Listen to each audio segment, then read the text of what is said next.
Welcome back to our YouTube channels. Today's video, kung nakikita nyo ito, kung anong halaman to, ito ay si Mel Flores.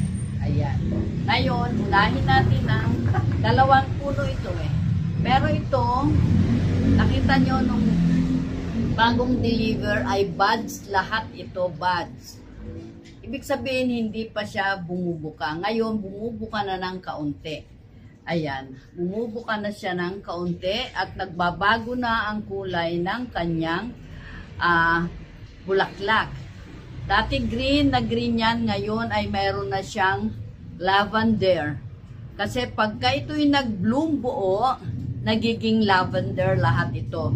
Kaya kakaiba itong bulaklak na ito, ayan, oh.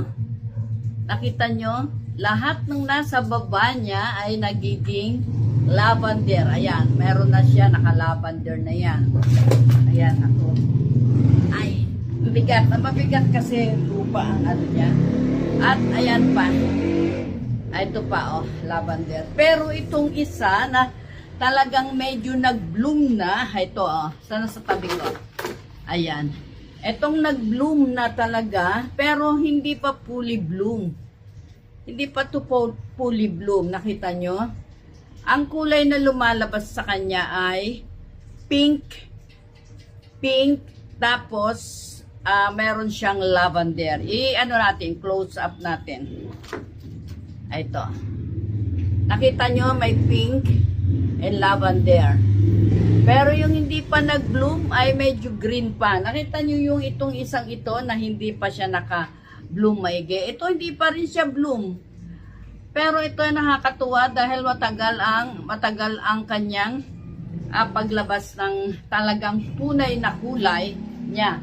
Kasi ito, 3 weeks na ito, nung dumating sa akin yan, buds lahat nakatikom, wala kang makikitang bukang bulaklak niya. Pero ngayon, yung mga nakatalagang nag-bloom na umano na siya, ay lavender. Pero dito wala akong nakitang pink. Walang pink.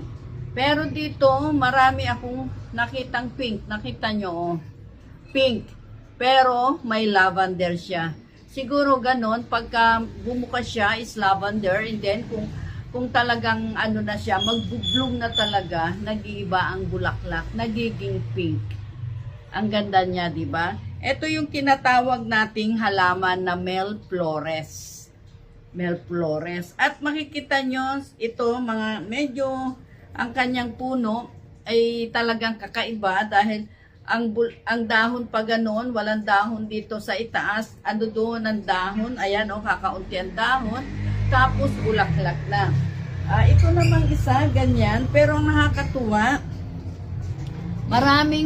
maraming tumutubong mga, yung suwe sa ilalim niya. O, ayan, ang dami. Nakita nyo? Kaya yun na nakakatuwa. Lagyan natin dito. Mabigat kasi, may kasamang lupa yan. At ngayon, eto namang isa pakikita ko sa inyo. Nung dumating ito rito, walang mga ganyang tubo sa kanyang puno. Pero nakita nyo ngayon, meron na. At itong halaman na ito, mahilig sa tubig to.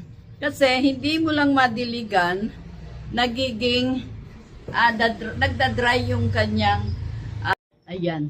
Etong halaman na ito, pagka hindi mo nadiligan, katulad nung isang beses, hindi ko nadiligan dahil may lakad ako.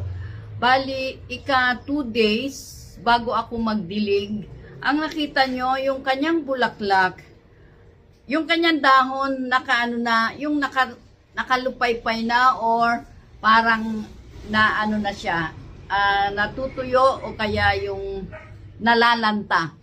Ganon din ang bulaklak kasi ito, nakita nyo tong taas na ito, yan mismo dyan sa may bulaklak, nakayukyuk na siya. So, nabother ako noon dahil sabi ko baka mamaya hindi ko na ma-revive. So, ginawa ko, binombahan ko ng tubig, talagang tubig yan, na inano ko na makakarating hanggang ugat yung kanyang tubig. So, nung gabi ko siya diniligan kasi, nadiligan ko to, bali, 2 days ng gabi pa. Days na hindi ko nadiligan yung hapon na yon, ayan, nung diniligan ko, talagang pinaliguan ko siya ng tubig hanggang talagang nakita ko na medyo umano yung dahon. At kinaumagahan ng umaga, tinignan ko, nakatayo ng lahat. Pati yung bulaklak na nakayukyuk siya, ay heto na. Kaya ito, nakita nyo, oh, ang ganda na nga.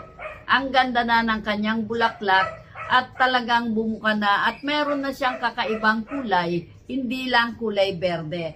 Kaya yan yung sinasabi ko na ano ito, ang paghahalaman ay talagang challenge. Paghahalaman. Kasi hindi mo malaman kung ito'y mabubuhay mo o hindi. Nung nakita kong lalanta yung dahon, eto nalanta na talaga, nakayukyuk, pati yung bulaklak. Siyempre, kahit papano mababother ka kasi binili mo yan, tapos mahal mo nabili, tapos ganyan ang mangyayari. Ayan. Kaya talagang sana mabuhay ko kako. Pero ayan, natutuwa ako, kaya ako pinipresent sa inyo ngayon kasi napakaganda na niya, oh. Oh, nakita nyo, ang bulaklak niya pink na violet. Pero sabi ng seller, ito ay kulay violet. Pero tunay kasi itong kabila, parang light violet na parang light blue. Hindi ko alam kung ano, pero pagka itong buong ito, bumuka na, doon natin makikita ang tunay. Kasi ito, katulad nito, hindi pa siya bukang-buka. Kaya ang nakikita lang natin, pailan-ilan na bulaklak. Ayan. Kaya yun ha, nakita nyo na yan. O, ang puno nito, lahat ng mga tumutubong yan, mamumulaklak dyan, at tutubuan siya ng kanyang flowers. Ayan, lahat ng mga, ang dami niyang puno pa. 7 pa yung punong maliliit. Kaya ayan, nakita nyo? Kaya kahit ito, pero ito, lahat ng puno nito, 3 puno na diretso, lahat may bulaklak. So, ang susunod na mamumulaklak ay yun nasa puno niya na ganyan palang kalalaki. Kaya ayan, nakita nyo? Kaya kung sinishare sa inyo, para makita nyo na ang halaman na kahit na anong halaman na may bulaklak o ano walang bulaklak, kailangan nating pagtiyagaan, alagaan. Ayan. Kaya kung nagustuhan nyo, please thumbs up, like and share, and please subscribe. Thank you for watching. God bless you all. Bye!